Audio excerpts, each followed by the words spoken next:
It started with a 911 phone call. Neighbors heard muffled screams coming from a California basement. Cops rushed in and discovered something chilling. Inside, they found a woman, tied up, injured, terrified. She'd been held captive in her own home, likely for days. A man was arrested, now charged with kidnapping, assault, false imprisonment, very serious charges. So the kidnapping charge covers unlawful restraining of someone else against their will, especially to facilitate other crimes. Assault, if she was hurt. The assault charge is the simplest one. That's harmful or offensive conduct. Anything she didn't like, that's an assault. And then the false imprisonment charge. That comes from simply locking her up against her will. And those screams, they were key evidence in this particular case. The suffering victim couldn't testify at first, but the audio alarmed neighbors who called the cops, triggering them to enter, and this directly linked him to the crime.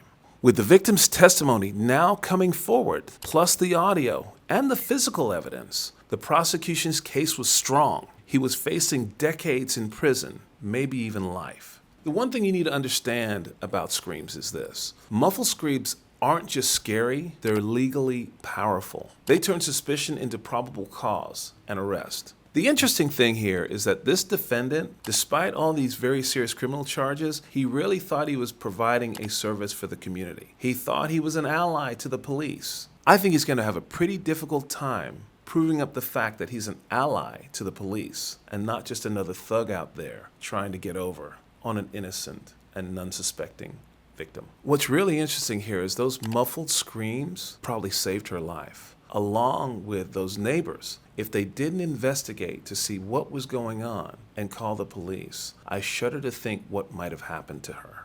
Follow for more legal breakdowns you didn't know. You needed to know.